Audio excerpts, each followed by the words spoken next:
Bueno, si quieren, vamos iniciando. De a poco ya se van a ir conectando más los que salen de una y entran a otra. Bueno, primero que nada, darles la bienvenida a este 9º Congreso de Actualidad Económica, un espacio que venimos construyendo hace 9 años.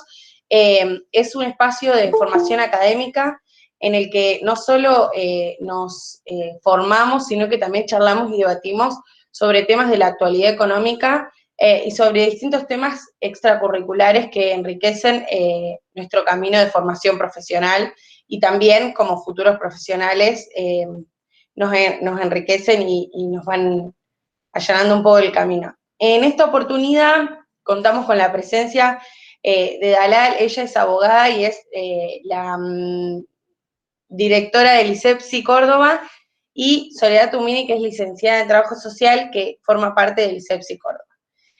En esta charla sobre indicadores económicos vamos a estar viendo el detrás de los indicadores, cómo se construyen estos indicadores, porque muchas veces en la facultad nos van como dados estos indicadores, como un número, y no sabemos qué hay detrás, cómo se conforman, quiénes lo conforman, con qué intención.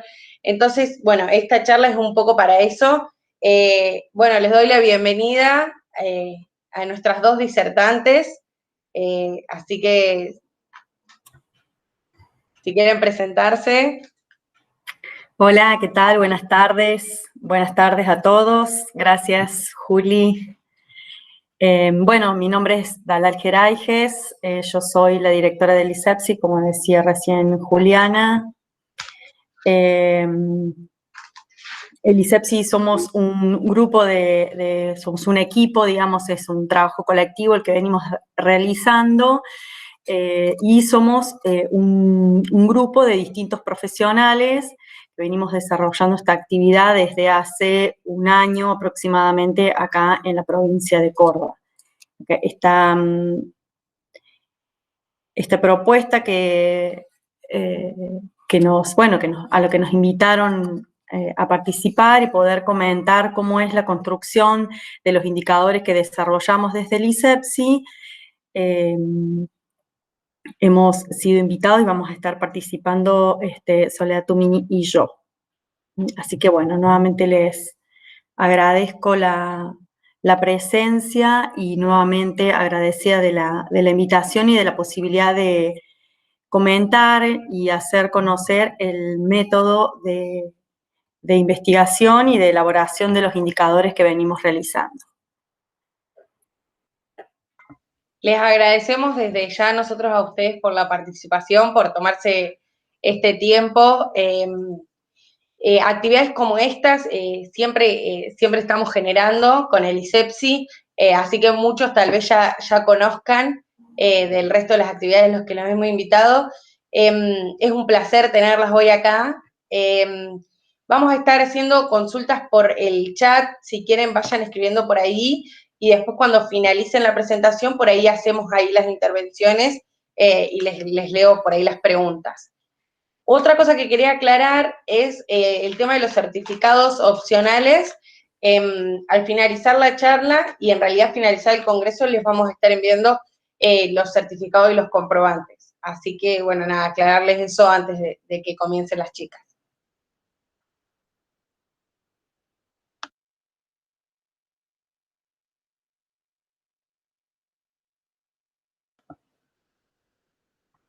Ahora sí, todo el público para ustedes.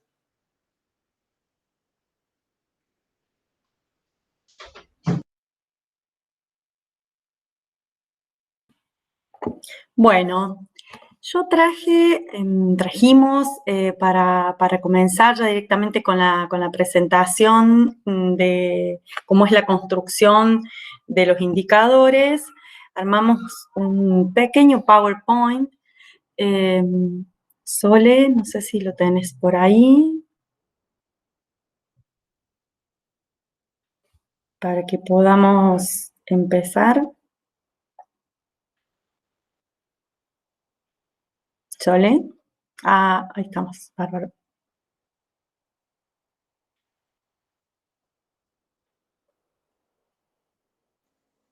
¿Se ve bien?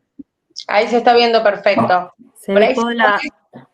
si pones la visualización preliminar, te lo pone en toda la pantalla. Eso estaba justo por decir. Ah, A ver, vale.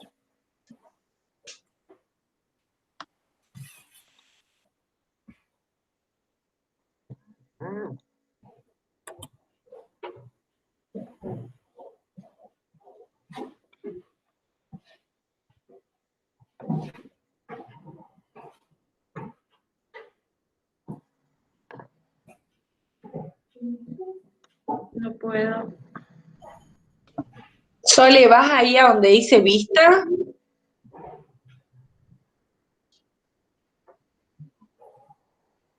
O apretá F5. Sí, para que mi conexión no...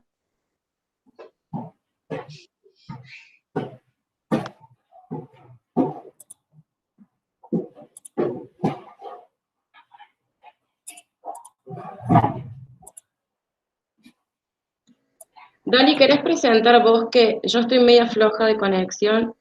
Si no, Dalal, ¿querés mandárselo al Tommy? Ahí yo voy. Denme un segundito. Lo presento yo. Perdón, disculpen estas cuestiones así. Yo ahora con la cursada virtual y todo, estamos todos muy acostumbrados a...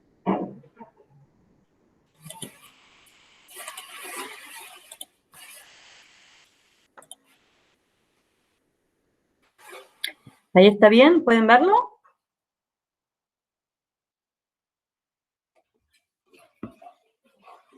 ¿Pueden verlo? Sí, sí, ahí se ve. Ahí están comentando también en el chat.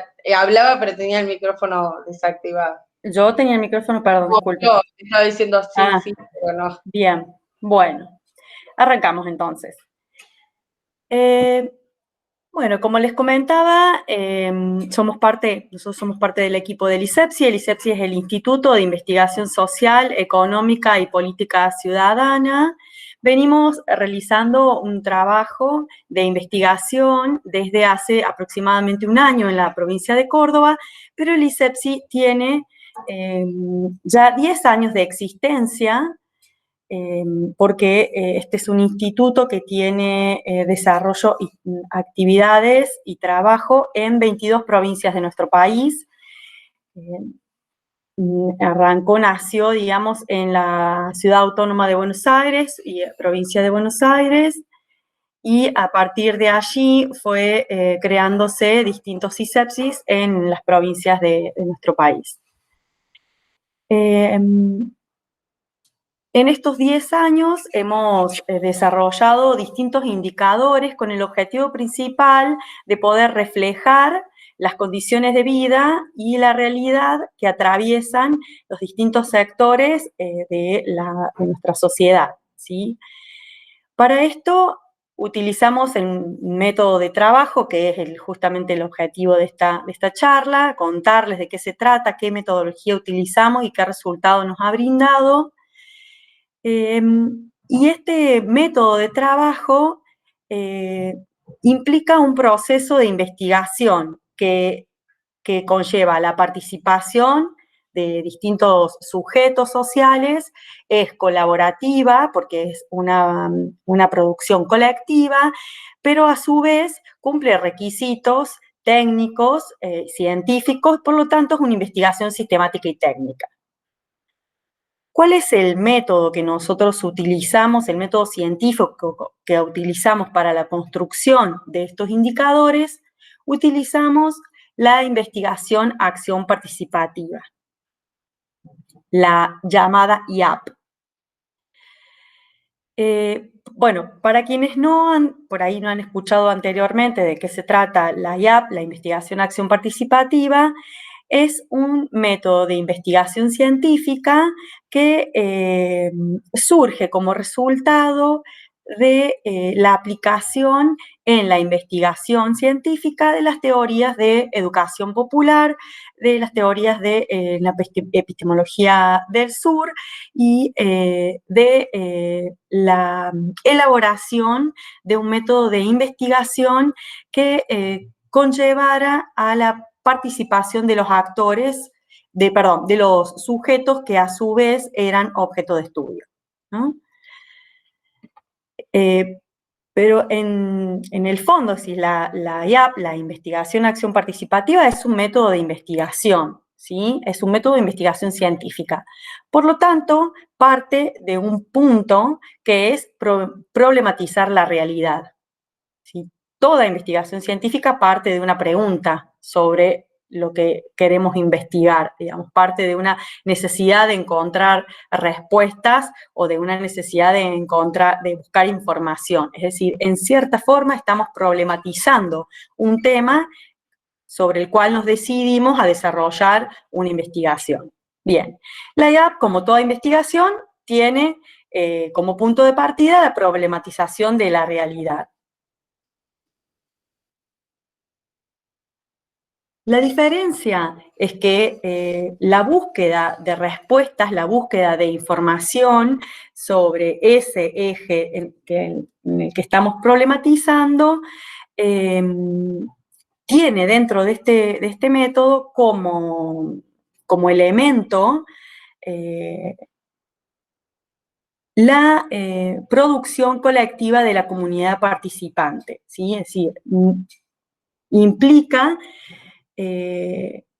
como método de investigación, busca, digamos, el crecimiento de las capacidades de pensar reflexiva y críticamente, y además busca que participen, como les dije, los sujetos, objetos de investigación, para producir un conocimiento colectivo que, como fin último, colabore en la construcción de una sociedad democrática. Entonces, como primera premisa de la IAP, lo que tenemos es que el pensamiento crítico nos lleva a la necesidad de desnaturalizar el contexto en el que vivimos, desnaturalizar como problematizamos la sociedad, por ende desnaturalizamos el contexto en el que estamos viviendo, y entonces la construcción colectiva de este conocimiento por medio de la investigación, acción participativa, presupone, nos lleva a poder articular la participación o el aporte del saber científico, es decir, vamos a denominar saber científico al conocimiento académico, al conocimiento teórico, con, digamos, todo lo que puede aportar el saber científico con el saber cotidiano o el conocimiento popular. ¿Sí? La IAP, como método de investigación, necesariamente nos lleva a poder articular o a la necesidad de articular los aportes de estos dos conocimientos, ¿sí? Y implica desarrollar un proceso de debate, de discusión, de aportes, que es esta teorización colectiva que deviene de esto, de cuál es el aporte de la teoría académica o del conocimiento científico clásico con la recuperación del conocimiento popular. O la teoría implícita en el pensamiento en sentido común, ¿sí? Por lo tanto, también nos implica poder darle el valor específico a cada uno de estos conocimientos y desromantizar ambos conocimientos. El conocimiento científico y académico como único conocimiento legítimo para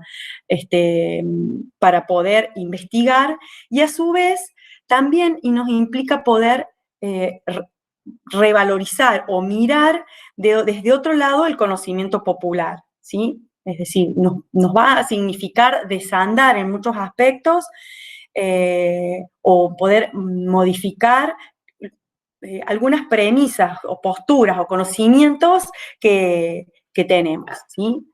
Obviamente, ningún sujeto, en cuanto a sujeto social, ni menos tampoco un sujeto investigador, llega a la investigación o el proceso de investigación como tabula rasa, ¿sí? Todos partimos desde un presupuesto, todos tenemos una mirada, todos tenemos conocimientos previos que aplicamos, y es en parte también lo que nos lleva a preguntarnos, a poder problematizar el aspecto sobre el cual queremos investigar. Bueno, entonces, por lo tanto, la investigación, acción participativa, es un modo de hacer ciencia que busca, por medio de la participación real de la población que está involucrada en este proceso de investigación, lo que buscan es poder objetivar la realidad de estudio. Y entonces tienen estos tres objetivos, ¿no? Primero, generar conocimiento colectivo y crítico sobre dicha realidad, porque como decíamos, al involucrar en el proceso de investigación el sujeto que es miembro de las mismas comunidades que son objeto de investigación, es decir, se desaparece o se vuelve difuso esta división entre sujeto que investiga y objeto de estudio, sino que hay una relación sujeto-sujeto, ¿no? El mismo proceso de investigación implica un debate colectivo sobre la realidad que se está observando y los resultados, la información relevada, y por ende este debate colectivo en el cual obviamente que participan o intervienen con los conocimientos científicos clásicos o científicos teóricos y el conocimiento científico popular o conocimiento popular, genera como producto de este debate un conocimiento colectivo, crítico, porque ese es el objetivo también de la investigación-acción participativa, sobre el objeto de estudio. Tiene entonces como principal objetivo generar conocimiento. Tiene como un segundo objetivo fortalecer la organización social y las capacidades de participación de los sectores populares. Es decir, el porqué de la misma participación de estos actores sociales y el debate sobre el objeto o sobre lo que se está estudiando, problematizar la realidad en la que se vive, nos permite buscar como objetivo esto, fortalecer la organización social, ¿sí? Fortalecer la organización social, ¿para qué? Tiene siempre como correlato de este fortalecimiento, fomentar la mayor participación de los distintos sectores y principalmente de los sectores populares con los cuales se articula para poder desarrollar estas investigaciones y que genere un mayor debate sobre la realidad política, económica, social, educativa, sanitaria, ambiental, etcétera, etcétera, etcétera, que los rodea, y una mayor construcción de democracia. Bueno, y como tercer objetivo, promover la modificación de las condiciones de vida o de las condiciones que afectan su vida cotidiana, ¿sí? Es decir, lo que busca también la elaboración de este método científico es poder llegar a adquirir conocimientos, adquirir información y poder elaborar conclusiones que luego puedan ser utilizadas para modificar o para mejorar las condiciones de vida de esa comunidad, de esa localidad, de esa sociedad o de ese grupo social que está participando en la investigación y que a su vez es objeto de estudio o sujeto de estudio. Entonces, la investigación, acción participativa como método de investigación es a la vez investigación teórica, en términos clásicos, y praxis, es decir, la práctica con fines de modificación o de mejoramiento de las condiciones de vida. Les decía recién entonces que la mirada con la que abordamos la investigación es que se vuelve difuso o desaparece esta división entre sujeto que investiga y objeto de investigación, ¿sí? Y que aparece una relación más sujeto-sujeto, es decir, una relación horizontal, intersujetos, en donde investigadores y participantes son sujetos del proceso de investigación. Tenemos como finalidad poder trascender solamente el diagnóstico sobre la realidad para poder avanzar en un método que permita tomar decisiones y acciones colectivas que puedan transformar la realidad social que viven esos sujetos y que promuevan la construcción de ciudadanía, ¿sí? Reforzamiento de una ciudadanía democrática. Bueno, ¿qué indicadores nosotros construimos a través de este método de investigación-acción participativa? Desde el ISEPSI desarrollamos 3 indicadores. El IBP, que es el índice barrial de precios, es el primer indicador que comenzamos a elaborar desde el ISEPSI, es desde del indicador, digamos, cuya elaboración tenemos más experiencia y que ha ido dando pie a la producción o a la necesidad de producir otros indicadores y otro tipo de información. Elaboramos también el IFAL, que es el Índice Familiar de Acceso a la Alimentación, y el IBCN, que es el Indicador Barrial de Situación Nutricional. Y ahora voy a pasar a contarles más o menos de qué se trata cada uno de ellos y cómo la aplicación de este método de investigación de la IAP nos ha dado o nos ha permitido acceder a algunas conclusiones, información y miradas que quizás con otro método de investigación no hubiéramos podido lograr, porque obviamente no es parte de ese objetivo. Bueno, el IBP es el índice barrial de precios, es una herramienta que venimos, como les decía, desarrollando desde hace 10 años. Este fue el primer indicador con el que empezamos a trabajar. Medimos los precios de los alimentos, es decir, relevamos mensualmente los precios de los alimentos que constituyen la canasta básica alimentaria de las familias argentinas, y ese relevamiento lo hacemos en los comercios, negocios, almacenes de cercanía en los barrios populares. ¿Qué listado de alimentos relevamos? Seguimos los lineamientos que establece el INDEC para el relevamiento de los valores de la canasta básica alimentaria y de la canasta básica total. Utilizamos el mismo listado de productos, de alimentos, y, en cuanto a su cantidad y a su gramaje. El mismo listado, les decía, que utiliza el INDEC. Bien. Este relevamiento nos permite medir, igual que lo hace el INDEC, poder medir el valor de la canasta básica alimentaria, que como ustedes saben es quien es la que fija la línea de la indigencia, ¿sí? Por lo tanto, familias o hogares que se encuentren, que tengan ingresos menores al valor de la canasta básica alimentaria, se encuentran en una situación de indigencia. Y también nos permite medir el valor de la canasta básica total y establecer la línea de pobreza. Y por lo tanto, familias u hogares que tengan ingresos menores al valor de la canasta básica total se van a encontrar debajo de la línea de pobreza.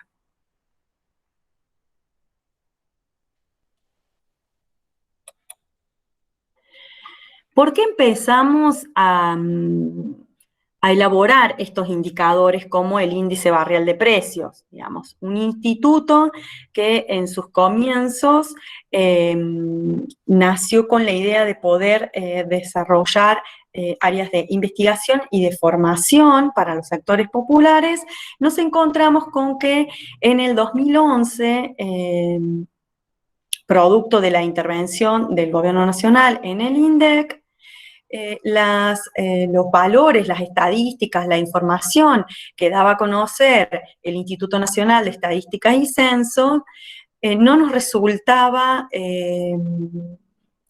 práctico, no nos resultaba realista a la hora, o confiable, a la hora de poder establecer las líneas de indigencia, de pobreza, y de poder también discutir o saber cuánto era lo que debían ganar las familias para no encontrarse debajo de esas líneas, y cuánto era lo que debían gastar las familias para poder alimentarse. Así entonces empezamos, nos encontramos con esta problematización de la realidad, ¿no? De no poder contar con estadísticas confiables, y a la vez entonces nos encontramos con la necesidad de tener que elaborar esas estadísticas. Y así fue que empezamos a relevar los precios de la canasta básica alimentaria. Desde el 2011 a la actualidad lo hemos venido haciendo mensualmente en todos los años. Actualmente, como les decía, existimos en 22 provincias de nuestro país, y mensualmente hacemos este relevamiento en esas provincias. Acá, en nuestra provincia de Córdoba, relevamos 700 comercios de cercanía en 12 localidades, 12 ciudades, localidades de nuestra provincia. El relevamiento es un relevamiento urbano, es decir, realizamos estas encuestas mensuales en los comercios de ciudades y localidades urbanizadas. Todavía no realizamos este relevamiento en zonas rurales.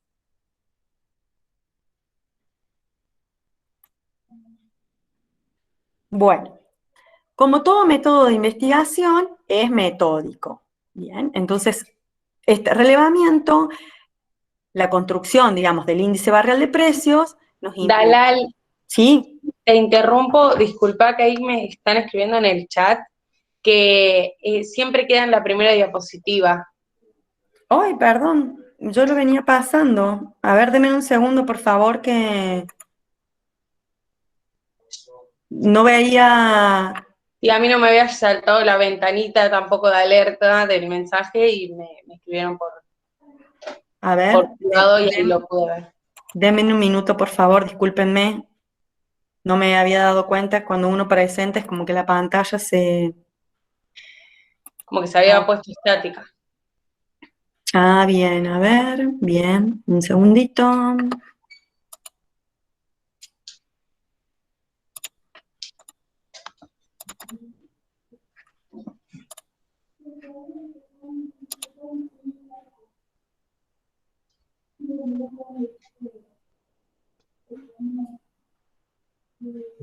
Avísenme, por favor, cuando empiecen a ver la presentación. Ya la estamos viendo. Muy bien. Mueve diapositiva. Ahí se mueve perfecto. ¿Ahí está bien? Sí. A ver, pone otra para corroborar. A ver. Sí, ahí se fue cambiando. Resultado de aumento de precios acumulados, ¿sí? ¿Bien? Sí. Bueno. Perfecto, ahora sí.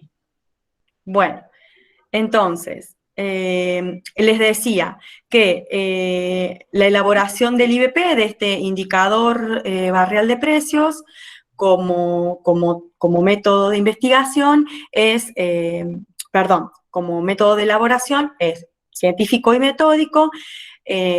Por lo tanto, esto significa que en nuestro método de trabajo es un relevamiento que se realiza mensualmente. Les decía que en la provincia de Córdoba relevamos actualmente 700 comercios de cercanía en 12 localidades, ciudades de la provincia de Córdoba, y tenemos el objetivo de seguir ampliando este relevamiento.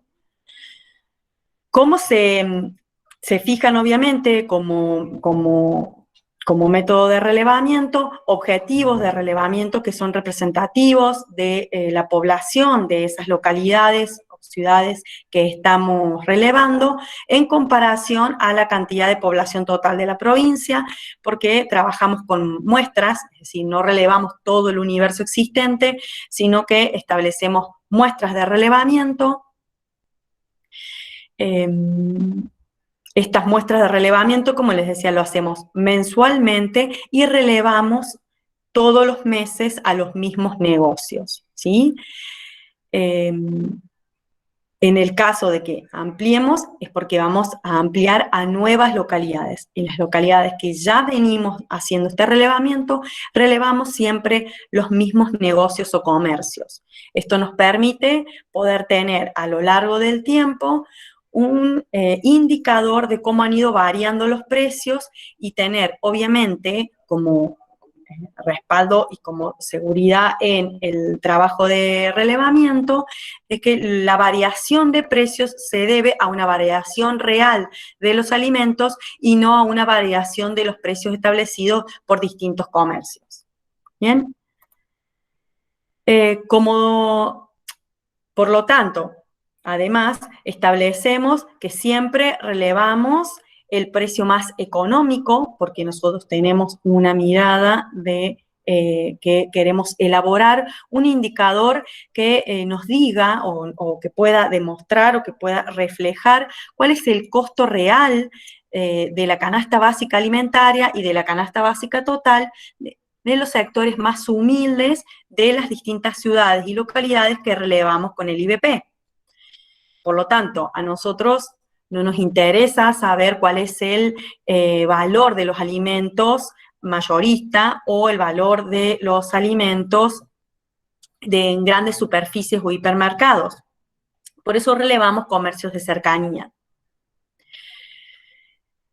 Esto obviamente que está dado porque a través de este método de investigación acción participativa, parte del debate y parte de establecer el universo sobre el cual se iba a relevar, implicó la premisa de que los sectores sobre los cuales nosotros queríamos conocer o saber cuánto les cuesta alimentarse, son sectores que en muchas oportunidades no cuentan con medios para poder trasladarse a hipermercados o grandes superficies, o que no cuentan con el dinero, digamos, no cuentan con la capacidad económica para poder hacer grandes compras, ¿sí? Entonces realizan pequeñas compras todos los días o todas las semanas.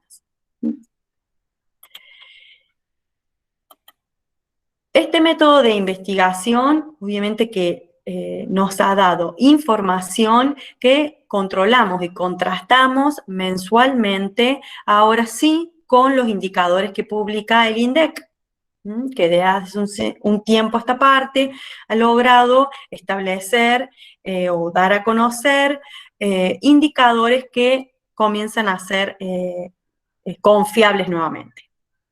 Bien. Así, por ejemplo, durante el año pasado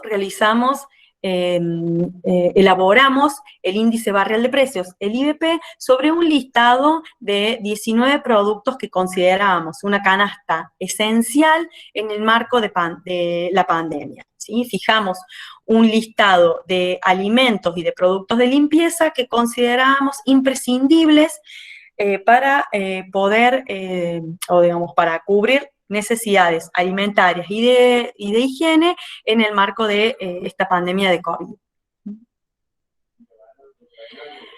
Elaboramos también el IBP y les comento esto que yo les comentaba, de que contrastamos con lo que publica el INDEC mensualmente. Por ejemplo, el año pasado, según el índice barrial de precios, nos dio un aumento acumulado de los alimentos del 37,6%.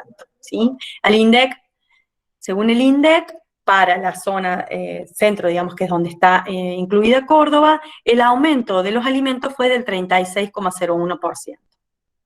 En lo que va de este año, tenemos digamos, una leve diferencia en la canasta básica alimentaria y en la canasta básica total, ¿sí? De 26.092 que nos da a nosotros la canasta básica alimentaria, contra 25.600 del INDEC, y en la canasta básica total 62.100 y 60.874 para el INDEC, ¿sí? Estos son datos de abril de este año, y la variación mensual acumulada de marzo a abril nos da el 5,31%, ¿sí? En comparación con el INDEC, que les da el 5%. ¿Cómo explicamos nosotros siempre esta diferencia de un punto porcentual, 1,5 porcentual, que digamos que se mantiene entre las variaciones mensuales acumuladas, las variaciones, y la diferencia entre canastas básicas alimentarias y canastas básicas totales? Para nosotros realmente refleja allí que entonces los alimentos en estos pequeños comercios, negocios de cercanía y almacenes y supermercados barriales, siempre es mayor, digamos, que obviamente en grandes superficies, mercados centrales y demás. ¿Qué nos ha permitido a nosotros, qué otra información nos ha permitido conocer a través de la aplicación de la investigación acción participativa, que no solamente nos brinda la información del dato económico, del valor de la canasta básica alimentaria, la total y la diferencia de la variación mensual, sino que además nos ha permitido conocer algunos datos, como por ejemplo, la periodicidad de compra de estos sectores, en esto que yo les comentaba, que no realizan grandes compras mensuales, ¿sí? Sino que realizan compras semanales o diarias. Nos ha permitido conocer además, en estos relevamientos que realizamos, los motivos de los alimentos faltantes, ¿sí? Es decir, cuando se releva y un alimento no está, se refleja como faltante el motivo de por qué es el faltante. Es muy diferente que haya faltantes porque se ha elevado la demanda de ese alimento, ¿sí? Es decir, se compra mucho y por lo tanto no logra el comerciante poder reabastecerse, y digamos, es muy diferente del motivo por el cual hemos detectado nosotros alimentos faltantes, que es un motivo más, digamos, de posibilidad de acceder a esos alimentos y de rendimiento para estas familias de los sectores populares de esos alimentos, ¿sí? Hemos detectado, por ejemplo, que en la gran mayoría de los barrios relevados, que son barrios periféricos, hay productos que están faltantes porque directamente los comerciantes no los adquieren porque la gente no los consume. Alimentos como, por ejemplo, galletas saladas, queso blanco, dulces de batata, dulce de leche, vinagre, digo, algunos productos que son de la canasta básica alimentaria, que entonces detectamos café de filtro, ¿sí? Detectamos esto. ¿Por qué están faltantes? Porque directamente los vecinos de esos barrios no consumen esos alimentos, ¿sí? Entonces, detectamos además la incidencia de los precios de los alimentos en los hábitos de consumo de estas familias. ¿Por qué? Porque si nosotros partimos de la base que el listado de la canasta básica alimentaria está establecida, digamos, la cantidad de alimentos, los tipos de alimentos están establecidos en base a los consumos que debe realizar una persona para poder alimentarse, nutrirse, se supone, ¿no? Nutrirse durante el lapso de un mes. Detectar, por ejemplo, que hay alimentos que directamente no son vendidos en los comercios porque no son consumidos por los vecinos, implica además conocer que el valor de esos alimentos no son consumidos por los vecinos, digamos, y este es el otro elemento, discúlpenme que me faltó aclarar, que conocemos que no son consumidos por los vecinos porque, como les decía anteriormente, la relación entre el precio del alimento y lo que les rinde ese alimento no les es rentable y por lo tanto no lo compran. no tiene que ver con gustos personales o individuales o costumbres alimenticias de nuestro país, sino que principalmente tiene que ver con una cuestión económica, ¿no? Entonces, conocemos, por lo tanto, y nos permite elaborar o poder desarrollar cómo incide el precio de los alimentos en los hábitos de consumo de las familias, ¿sí? Muchas veces es mucho más complejo que por ahí las simplificaciones que se suelen realizar, en donde decimos, bueno, acá en nuestro país, como somos el país del trigo, nos encanta comer la pasta. Bien. Inciden un montón de elementos y de variables dentro de las decisiones alimentarias. Y nos permite además conocer la incidencia de los precios de los alimentos en la nutrición, ¿sí? Tanto en los hábitos de consumo como en la nutrición, ¿sí? Con lo cual nos permite también conocer que las decisiones de consumo, las decisiones de compra y las decisiones alimentarias, nutricionales de las familias, de los sectores humildes de nuestra provincia, no son decisiones plenamente libres, ¿sí? Son decisiones condicionadas por sus ingresos y principalmente por el precio de los alimentos.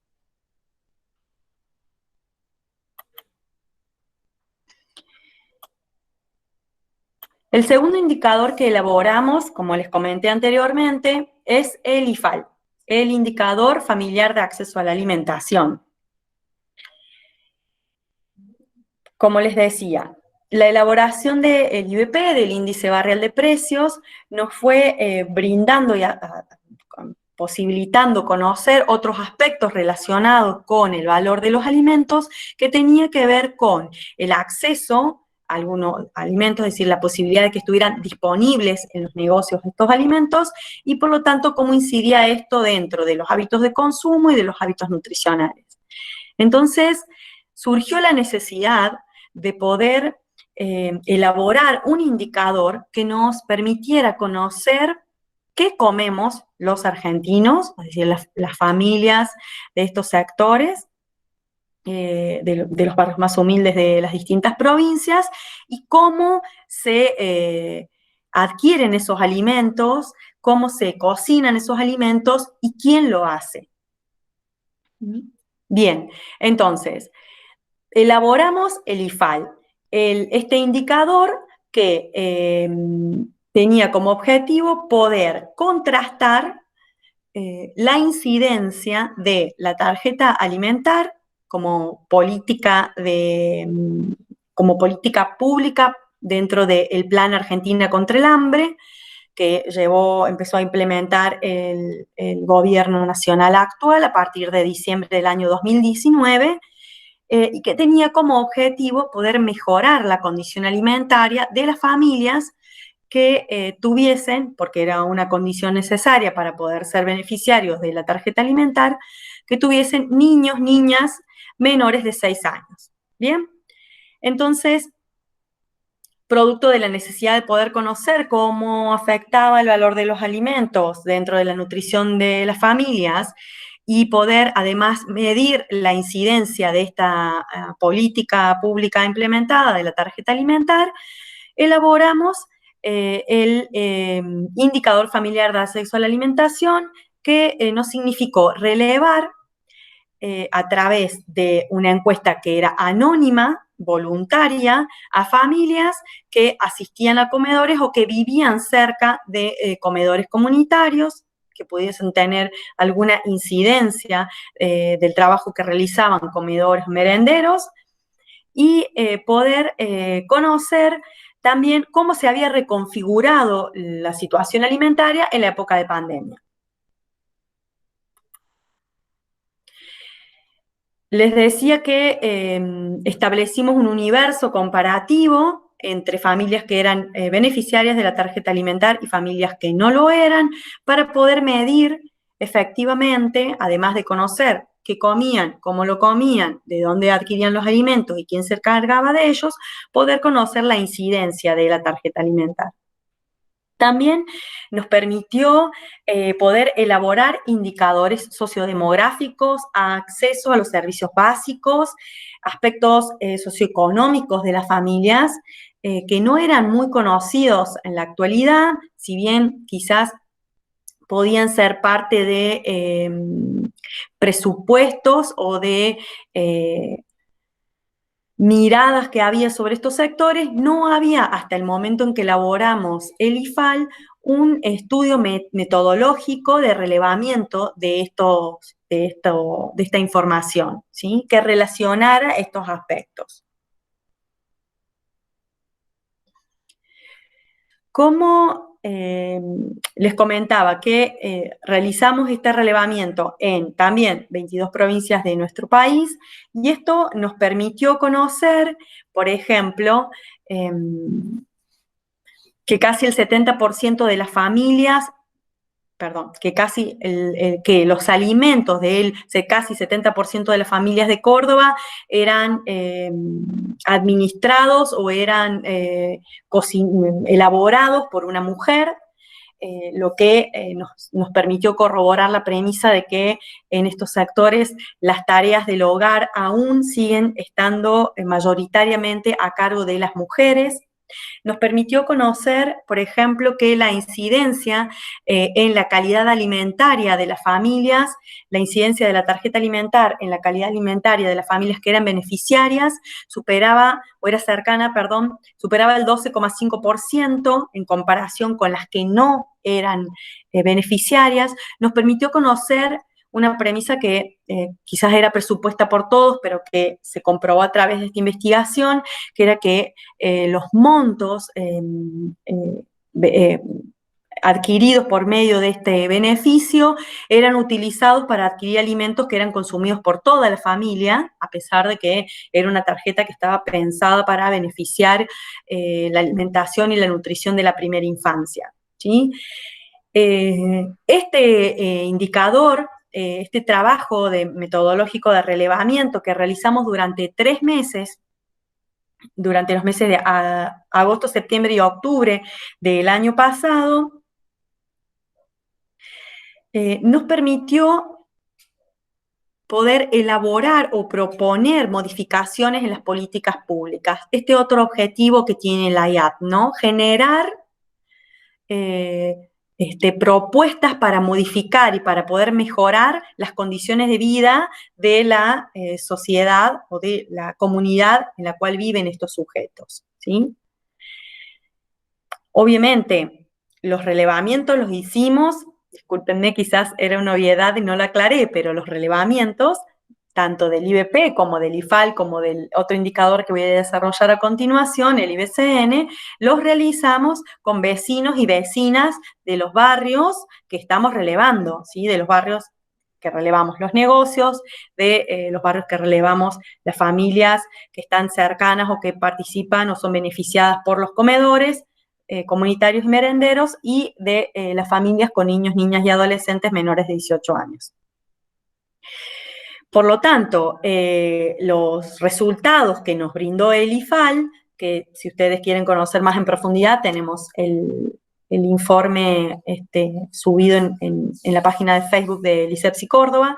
Los resultados del IFAL a nivel nacional nos permitió poder elaborar una propuesta al Ministerio de Desarrollo de la Nación para poder modificar el universo que comprendía como beneficiarios la tarjeta alimentar y los montos, ¿sí? Y de hecho, por ejemplo, el mes pasado se modificó la tarjeta alimentar porque propusimos, digamos, traíamos como propuesta la necesidad de que se ampliara el universo de los beneficiarios a todos los niños, niñas y adolescentes de hasta los 18 años, es decir, que no quedara hasta los 6, y a su vez, además, contrastando justamente con el valor de los alimentos que reflejaba el IBP, propusimos que se aumentara el valor del beneficio, que era de 3.000 pesos en el caso de un niño y 6.000 si eran más de 2, que se duplicaran esos valores para que esta incidencia de la tarjeta alimentar que pudimos relevar a través del IFAL, este 12,5% que nos dio acá en Córdoba de mejoría en la alimentación y en la nutrición de los niños, pudiese ampliarse a más familias. ¿Bien? Por lo tanto, nos permitió abordar soluciones de corto y de largo plazo para estas familias afectadas. Bien. El tercer indicador que venimos desarrollando desde el ISEPSI es el indicador barrial de situación nutricional, que relevamos acá. Esto es un relevamiento semestral, es decir, lo realizamos 2 veces al año, en donde registramos indicadores antropométricos de niños, niñas y adolescentes de hasta los 18 años. ¿Sí? En Córdoba hicimos este trabajo durante los meses de diciembre, enero y febrero, diciembre de 2020, enero y febrero de 2021, y relevamos un total de 2.929 niños, niñas y adolescentes de los 0 a los 18 años. También fijamos puntos de relevamiento, 34 puntos de relevamiento en toda nuestra provincia. ¿En qué consiste este registro de indicadores antropométricos? Es también un trabajo metódico que se hace cada 6 meses y se realiza este registro a las mismas niñas, mismos niños y mismos adolescentes, y se va haciendo un control a través del paso del tiempo de cómo se va modificando la talla y el peso de estos niños, ¿sí? Es decir, pesamos, medimos y además registramos otras condiciones como, por ejemplo, vacunación, medicamentos, enfermedades crónicas, atención médica, controles, etcétera, etcétera, etcétera, de este universo de niños, niñas y adolescentes. ¿Qué nos permite hacer este relevamiento de estos indicadores, que en muchos casos además son indicadores que son relevados o registrados personalmente en estos niños, es decir, cuando van a sus controles médicos y demás? El objetivo aquí es hacer un registro colectivo, es decir, poder detectar situaciones de malnutrición en la comunidad en particular, ¿sí? No es tanto al dato particular de fulanito, sino poder tener información que englobe la situación nutricional de esa comunidad en particular, ¿sí? Bueno, nos permitió visibilizar variantes de malnutrición por exceso. Nos permitió también visibilizar sobrepesos, obesidades y malnutrición por disminución del peso de manera colectiva. Acá, ¿qué nos permitió el trabajo de investigación y acción participativa en el trabajo de este relevamiento?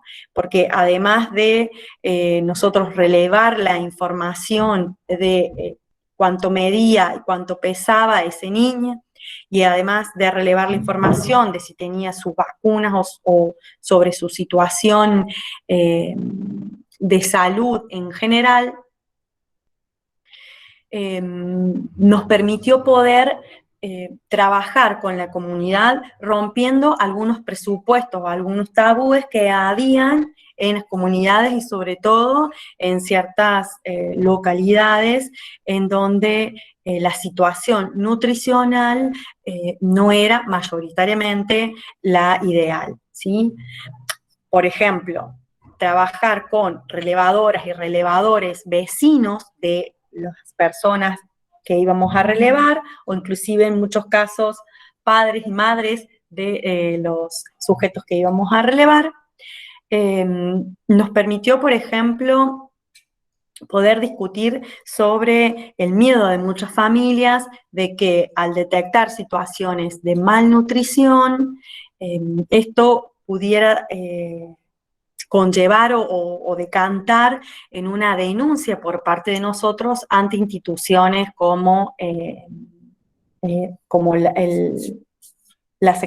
CENAF, la Secretaría de Niños, Niñas y Adolescentes, ¿sí? La Secretaría, perdón, de la Familia, perdón, disculpen, de Niños, Adolescentes y Familiar. ¿Y por qué? Porque había esta cuestión de, bueno, me van a denunciar porque mi niño está con desnutrición, o porque mi niño está con sobrenutrición, porque está por fuera de los valores que debería tener, me van a denunciar porque el niño no tiene las vacunas al día, etcétera, etcétera, etcétera. Digamos, un miedo sobre el conocimiento de la realidad familiar más fina o más doméstica,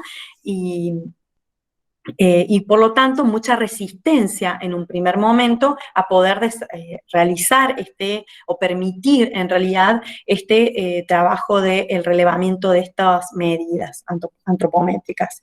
Por lo tanto, contar con un equipo de trabajo de relevadoras y relevadores que eran vecinos de estas familias nos permitió poder entablar un vínculo con la comunidad, con las distintas comunidades de los puntos de relevamiento, y poder desandar estas ideas, discutir estos miedos, explicar los motivos y la finalidad de la información que estábamos relevando, y conocer en profundidad la situación nutricional de estas familias, ¿sí? Además, teníamos como objetivo promover la alimentación, o sea, la información sobre la alimentación saludable, obviamente con la mirada de la accesibilidad de los alimentos en cuanto a su disponibilidad y en cuanto también a su valor, ¿sí? Al precio de los alimentos, ¿sí? Buscamos generar debates que promuevan cambios dentro de estas comunidades, poder promover hábitos y conductas alimentarias que sean posibles, pero que sean saludables y que sean posibles y mantenibles a través del tiempo.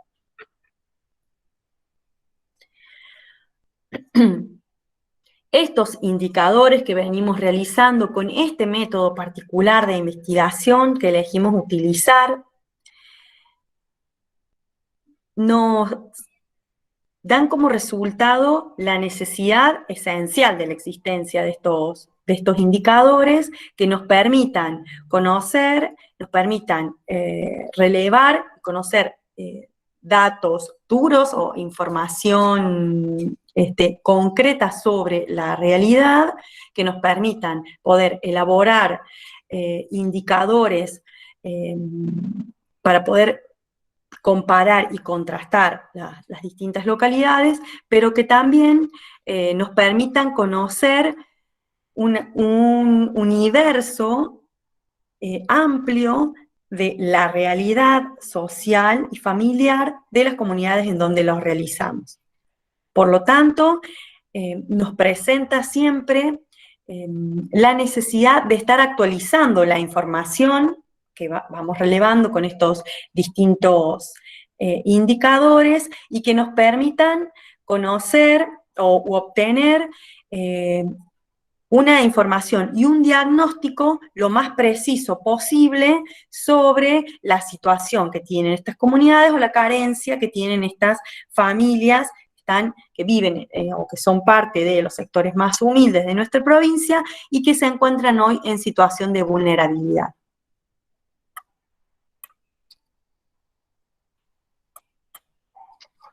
Bueno, elegí una frase de saber no puede ser lujo para concluir esta presentación. Les agradezco su atención y creo que probablemente hayan algunas preguntitas, quizás algunos ejes que les gustaría que conversemos o desarrollemos un poquito más, así que soy toda oídos. Muchísimas gracias.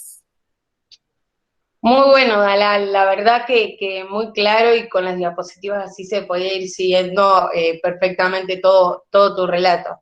Sí, acá hay algunas consultas, si querés paso a leerte, La primera dice, ¿existe diferencia entre los precios de localidades del interior y los de capital? Consultan. Sí, yo por ahí no quise extenderme mucho, pero están geniales las preguntas. Sí, nosotros, primero, por ejemplo, ¿qué detectamos en el relevamiento del IBP con respecto al valor o la diferencia porcentual que tenemos con el INDEC entre el valor de la canasta básica alimentaria y el de la canasta básica total? Ustedes saben que la canasta básica alimentaria es el listado de los casi 62 productos, y la canasta básica total se incluye un cálculo porcentual en el que estarían supuestamente contemplados otros ítems como educación, transporte, impuestos y demás, ¿no? Siempre nosotros hemos detectado que la diferencia porcentual entre la canasta básica total con el INDEC y la canasta básica alimentaria es mayor en la canasta básica alimentaria y disminuye con respecto a la canasta básica total, lo cual siempre nos hace presuponer que lo que más aumenta porcentualmente son los alimentos, al menos durante los últimos 10 años, que es donde venimos realizando el relevamiento. Particularmente acá en la provincia de Córdoba, no solo que hay diferencia entre el valor de los precios, los precios de los alimentos en la ciudad de Córdoba con el resto de las ciudades del interior, siempre es más costoso en todos los rubros de los alimentos, se dividen en 3 rubros, digamos, lo que es almacén, lo que es carnicería y lo que es verdulería.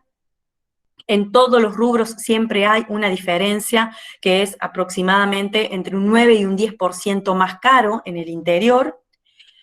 Y además, dentro de la misma ciudad de Córdoba, lo que podríamos llamar el Gran Córdoba, detectamos que hay diferencias de precios cuanto más alejado está el barrio de la zona céntrica, ¿sí? Es decir, cuanto más periférico es el barrio, detectamos que el aumento de precios es mayor, sobre todo en el rubro de almacén. También detectamos, por ejemplo, la gran diferencia de precios que hay en rubros como verdulería y carnicería entre cada uno de los barrios, ¿no? Relacionado que esto no responde a motivos ni de cercanía, ni de lejanía, ni de distancia de lo que podríamos denominar centros de distribución de esos productos, o del cordón verde de la ciudad, o del mercado central, digamos, ¿no? No responden entonces a una cuestión de costos de traslado, podría decirse, podría adjudicársele a eso, digamos, el costo de traslado de los alimentos, no responde a eso, sino que simplemente lo que vamos viendo es, bueno, hay como un descontrol importante con respecto al precio de los alimentos.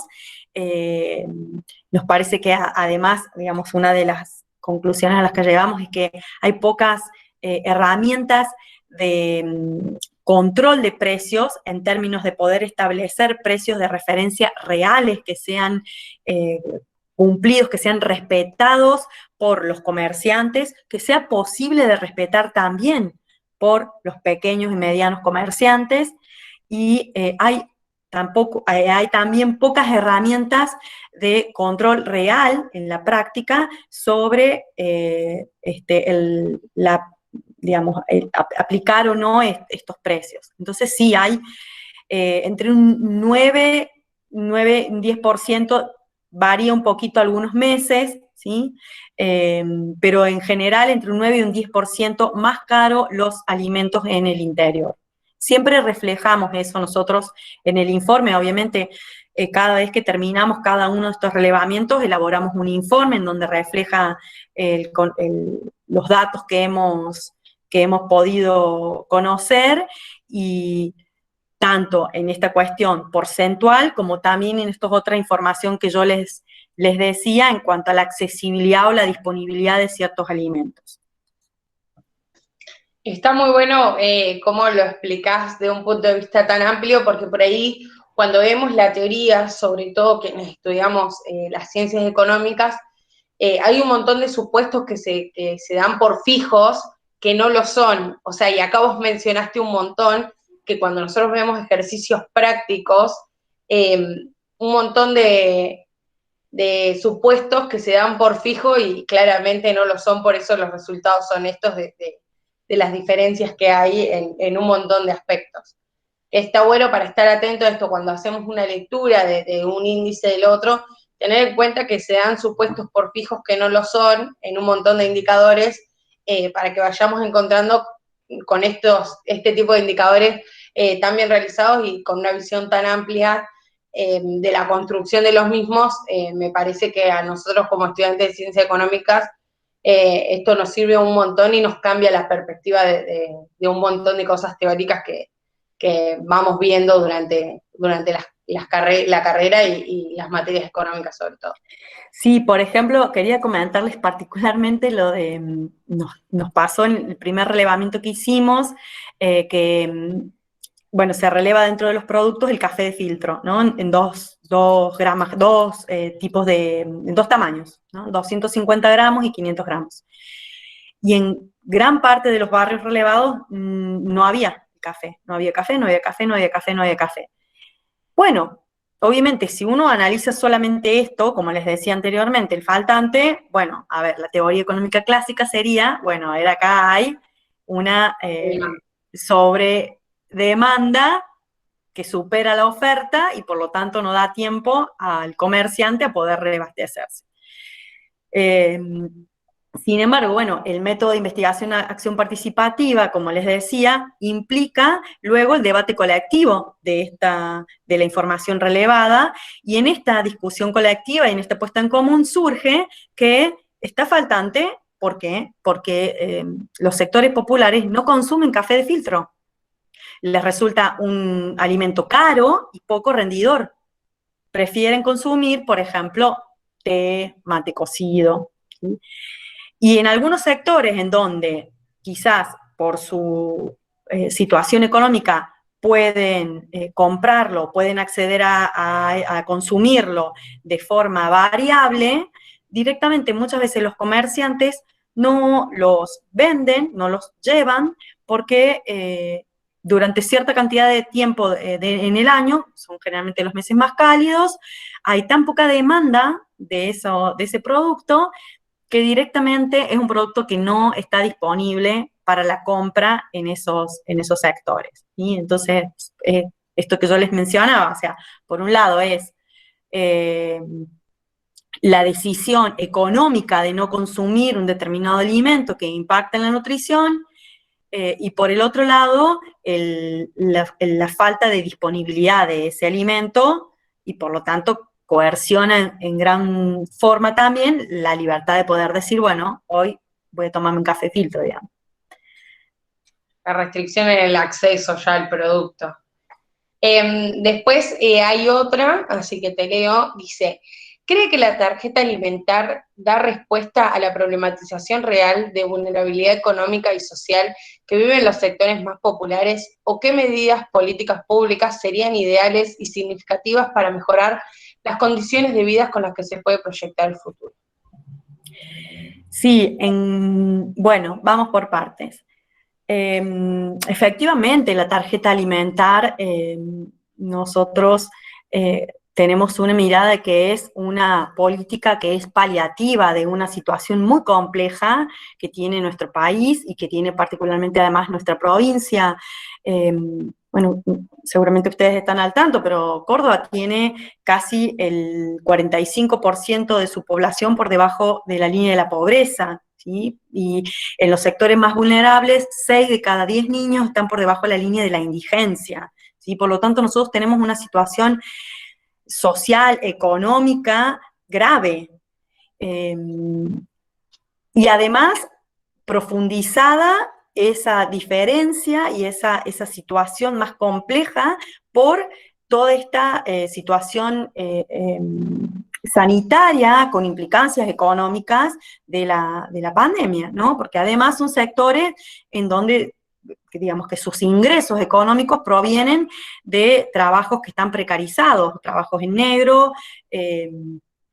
changas, etcétera, etcétera, etcétera, digamos, sectores económicos que se vieron casi totalmente paralizado a partir de las medidas de distanciamiento social, primero de ASPO y DISPO, digamos, producto de la pandemia. Por lo tanto, creo que las medidas como la tarjeta alimentar apuntan a poder hacer más llevadera esta situación, pero efectivamente no son la respuesta para poder resolver la problemática y la crisis que tenemos actualmente en nuestro país. Siempre bregamos porque la creación de puestos de trabajo reales, efectivos y en blanco que permitan el acceso de las familias, no solo un ingreso económico estable, sino además a otras cuestiones ligadas a mejorar su situación económica, como por ejemplo poder acceder siempre a una educación estable, una salud estable. Eso es lo que efectivamente modifica las condiciones sociales, ¿sí? Y que creo que además esas son las políticas públicas que hay que desarrollar a largo plazo, ¿no? La tarjeta alimentar, sí hemos podido comprobar efectivamente que incide en mejorar la condición alimentaria de las familias que son beneficiarias de la tarjeta, pero que efectivamente hoy 6.000 pesos, porque se duplicó el valor, digamos, 6.000 pesos mensuales para familias que tienen un niño o 9.000 para familias que tienen más de dos, efectivamente no resuelve ni la situación sanitaria, ni la situación nutricional, y menos que menos la situación social y económica de esas familias, ¿sí? De todas maneras, hay que decir que siempre buscamos que estas políticas se conviertan en políticas de Estado, no en políticas de gobierno, ¿sí? Es decir, todo lo que tengan que ver con acciones que busquen mejorar o paliar la situación crítica en la que viven las familias más humildes de nuestro país, tienen que ser políticas de Estado, trascender a los gobiernos, ¿sí? Lo ideal sería que de acá a un tiempo ninguna familia tuviera que ser beneficiaria de la tarjeta alimentar. Lo ideal sería que ninguna familia tuviera que adquirir sus alimentos a través de viandas, bolsones o alimentos cocinados o producidos en merenderos, comedores, iglesias. Eso sería lo ideal, digamos. El tema es que lo que nosotros creemos que mientras se implementen políticas para modificar las condiciones reales y que permanezcan a lo largo del tiempo, hay también que acompañarlas con estas medidas que podríamos decir que son asistenciales, ¿sí? En el mientras tanto, ¿no? Porque no podemos esperar que esto, no sé, se reactive en 5 años, en 10 años, porque seguimos teniendo 6 de cada 10 chicos bajo la línea de la indigencia y hay que hacer algo con eso. Entonces, no creemos que vaya a solucionar la situación concreta, real y profunda de esta situación. Sí creemos que tiene una real y efectiva incidencia que modifica y mejora la situación nutricional y sí creemos que hay que seguir ampliando el universo de beneficiarios de estas medidas hasta que se mejoren las condiciones reales de nuestro país y estas familias ya no tengan la necesidad de ser beneficiarias de estos tipos de medidas, digamos, ¿no? Ay, no podía desbloquear mi micrófono. Muy bien, ahí ponen muchas gracias. Ahí hacen como una reflexión, pone totalmente son políticas que lamentablemente son parche y no respuestas que aseguren la independencia de un Estado. Muchas gracias, doctora Estefan. Anteriormente a esto, había otra que menciona, dice, hicieron relevamientos en familias con niños celíacos donde los precios son elevados y en algunos casos no están al alcance de algunas familias por los precios altos. Sí, En el IFAL, es decir, el indicador familiar de acceso a la alimentación, uno de los ejes a consultar era si los niños tenían un régimen alimentario especial, ¿sí? No solamente en los casos de celiaquía. ¿Quién es esa pregunta? Es de mi gremio, yo soy celíaca también. Lo mismo pensé cuando la leí. Bueno, no solamente por los casos de celiaquía, sino también dietas especiales o en el caso de diabéticos. Consultamos si si las familias, digamos, si debían por alguna condición tener una dieta especial con respecto a los alimentos y si requerían información específica sobre eso. Particularmente todavía con respecto, digamos, porque el relevamiento del precio de los alimentos específicos para celíacos correspondería al otro indicador, al IBP, todavía no hemos podido desarrollar ese indicador específico acá en Córdoba. Sí lo hacemos en otros lugares, lo hacemos en Mar del Plata, en La Plata, provincia de Buenos Aires, bueno, perdón, es provincia de Buenos Aires, pero las localidades, digo, conurbano, Ciudad Autónoma de Buenos Aires, conurbano, La Plata y Mar del Plata. En esos 4 ISAPSIS es donde hemos podido, por el desarrollo que tenemos allí, empezar a relevar otros indicadores dentro de lo que se consideraría el IBP, ¿sí? Así que por ahora no hemos podido reflejar, aunque sabemos que son más costosos, pero no hemos podido reflejar, porque no hemos podido acá en Córdoba desarrollar ese indicador específico para relevar no solamente el precio de los alimentos aptos para celíacos, sino además también la accesibilidad de esos alimentos, ¿sí? Porque no es lo mismo la accesibilidad que tenemos en los sectores medios o sectores altos, negocios céntricos o grandes supermercados, que los que hay en los negocios barriales, en donde llevan un solo tipo de fideo, digamos, y listo, y para de contar, o un solo tipo de mermelada, que es la más barata, que es la accesible, que es la que compran, y generalmente no están aprobados por la ANMAT o no tienen la certificación libre de gluten. Entonces, digo, múltiples alimentos, ¿no? Los enlatados, etcétera, etcétera, etcétera. Sí, con respecto a lo de los sellos, también eso es un costo extra que tienen estos productos, que también hay muchos productos que podrían estar aprobados para el consumo de los celíacos, pero por el costo que tiene este sello, no lo tienen, entonces no está 100% seguro consumiendo ese alimento, y en definitiva, por ahí los sectores populares y la falta de acceso a las grandes cadenas de supermercado o a los negocios céntricos, también hace que terminen solapando con productos que supuestamente pueden comer, pero que no están con el sello, entonces no están 100% asegurados que, aunque la mermelada sepas que no está compuesta por ningún cereal, no sabes si hay proceso cruzado de intoxicación del alimento. Entonces, también es muy inseguro este tipo de consumos para quien tiene este tipo de condiciones. Sí, totalmente. Uno de los digamos, de los debates que nos fueron surgiendo a partir del relevamiento que hicimos con el indicador barrial de situación nutricional, que allí fue cuando relevamos, digamos, la talla, peso y situación de salud de los niños en particular, fue justamente el tema de, bueno,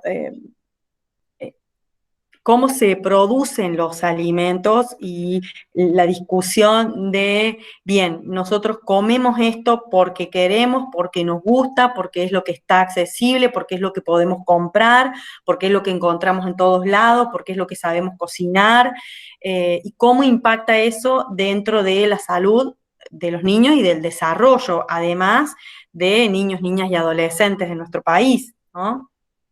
Entonces, estos indicadores muchas veces derivan en discusiones que, bueno, que nos generan también otros indicadores, ¿no? Vos mencionabas lo de, por ejemplo, los alimentos para celíacos, pero nosotros, uno de los indicadores que estamos por desarrollar acá en Córdoba, que surgió justamente del debate colectivo del IBP, es cómo fluctúan los precios de los alimentos dentro del mismo mes, en fechas cercanas a las fechas en las que las familias cobran la tarjeta alimentar, ¿no?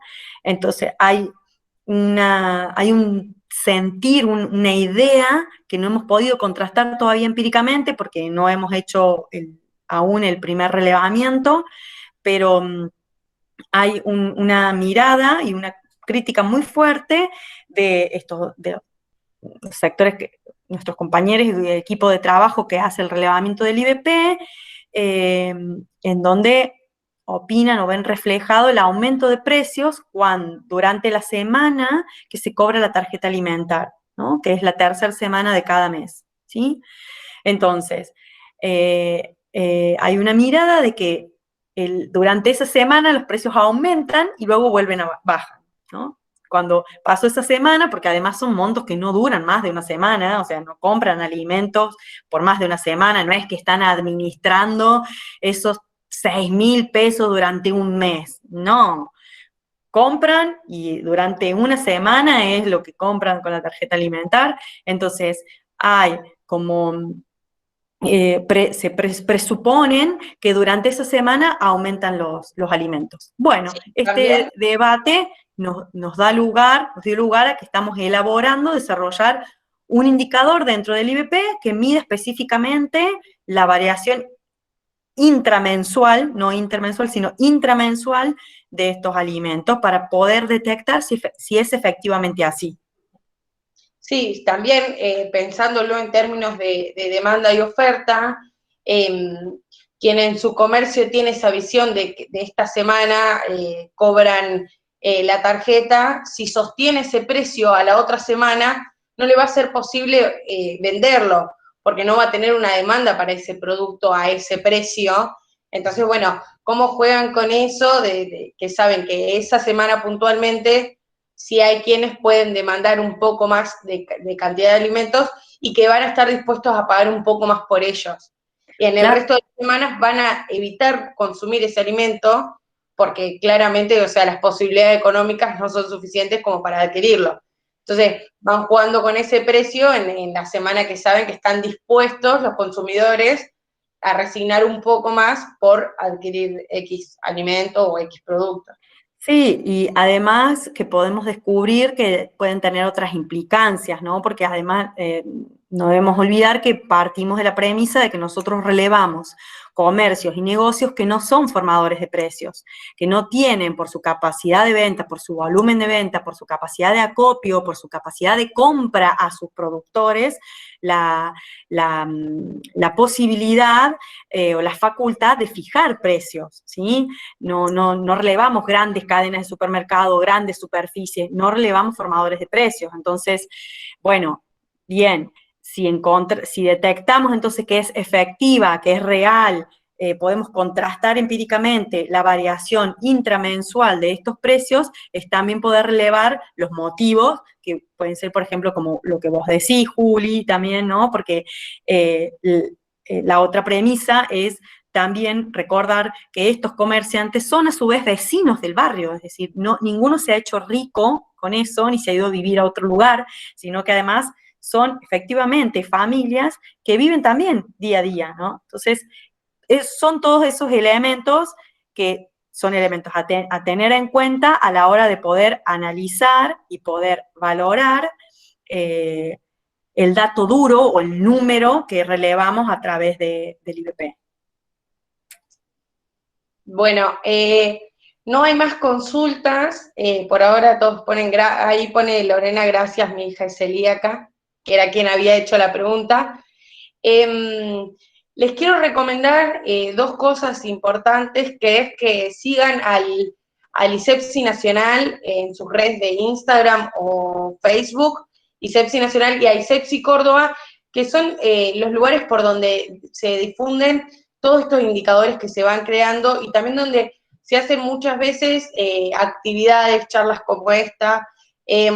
Nosotros a través de Sur Económicas, que es el canal por el que han llegado aquí, también solemos hacer muchas actividades, solemos salir a hacer relevamiento de precio. Ahora por ahí, por la pandemia, no lo estamos haciendo como antes, pero antes íbamos hasta algún lugar en grupo y hacíamos el relevamiento, así que están más que invitados a participar de todas estas instancias. El ISEPSI tiene un montón de contenido muy interesante para todos, pero para quienes estudiamos este campo de las carreras económicas, me parece que nos complementa y nos da una visión mucho más real de un montón de conceptos teóricos que vemos habitualmente. Me parece que ese es el punto, y cómo de la discusión colectiva y de la construcción colectiva, mejor dicho, nos acercamos mucho más a la realidad y a algo certero y algo con lo que podemos analizar, criticar,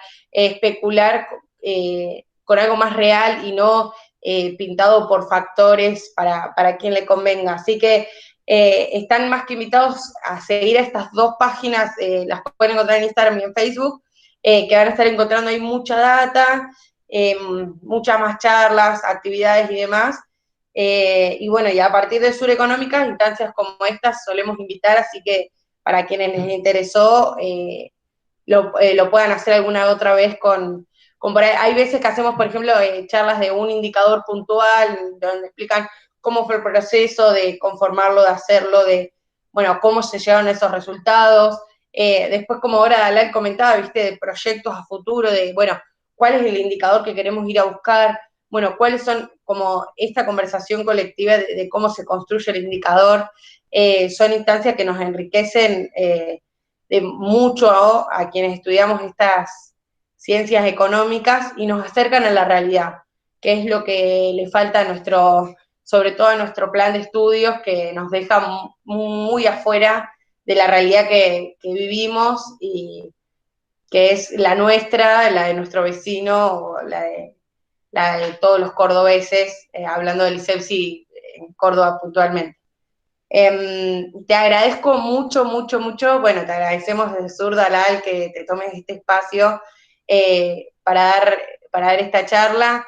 Estuvo sumamente interesante, muy clara, desde un punto bastante de la docencia, como que se pudo entender muy bien todos los conceptos. Ahí ponen felicitaciones por estos encuentros, gracias por la info.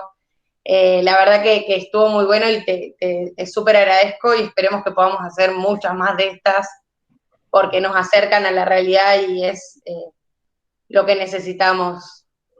Yo también les agradezco muchísimo la invitación, les agradezco la atención, los aportes, las opiniones. Sí, quiero además agregar bueno, que sí, que en nuestra página, tanto la nacional como la de Córdoba, publicamos los resultados de los indicadores y los informes mensuales que hacemos, pero que además estamos totalmente abiertos a propuestas y opiniones y a proyectos bueno, que mientras se pueda, intentamos siempre desarrollarlos desde el ISEPSI. Los invito a participar también en el ISEPSI. Siempre estamos convocando a profesionales o futuros profesionales, como es el caso de ustedes, bueno, para esto, para poder pensar también la praxis y la aplicación del conocimiento que nosotros adquirimos en las universidades, a través de la academia, pensarlo en clave de transformación de la realidad. Así que bueno, les dejo abierta la invitación también para ser parte del ISEPSI. Nuevamente agradezco la invitación y bueno, un gusto, la verdad que una alegría que les haya gustado la actividad, la charla y la exposición. Bueno, ya saben, estos canales del ISEPSI están etiquetados por ahí en nuestras historias, en nuestras gráficas de esta charla y de algunas otras iniciativas que ya hemos hecho. Pero bueno, cualquier duda, cualquier info que quieran, porque hay algún egresado acá también en este congreso, así que a todo el que le interese nos puede escribir, nosotros tenemos nexo directo con ellos, así que nos estamos encontrando. Y bueno, les paso las charlas que siguen en este congreso. Esta es la última charla de este día. Mañana a las 18 horas vamos a tener una charla con un profe de la Facu, Roberto Domenech, que nos va a estar hablando de la ecología y la economía. Es un profe que da esa cátedra electiva en la carrera de licenciatura en economía, mañana a las 18. El jueves vamos a tener a las 18:30 una charla sobre impuestos a las ganancias con Paula Martínez, que es una licenciada en economía y periodista de La Voz, que nos va a estar hablando de el impuesto a las ganancias, de la actualidad, bueno, la perspectiva que hay sobre eso, cómo se modifica y demás. Y el viernes vamos a tener 2 charlas seguidas sobre bitcoins y criptomonedas a partir de las 18 horas. Así que y el lunes vamos a estar cerrando con otra charla que iba a ser el sábado y se va a reprogramar para el lunes. Así que bueno, ahí en nuestras redes, igual a todo el que esté en cripto, les vamos a estar enviando los mensajitos de difusión por WhatsApp, por el medio o por el mail que nos hayan dejado, para que puedan participar de todas o de las que les interese. Así que bueno, les agradecemos la presencia en esta charla y los esperamos en las que vienen. Muchas gracias a todos. Muchas gracias.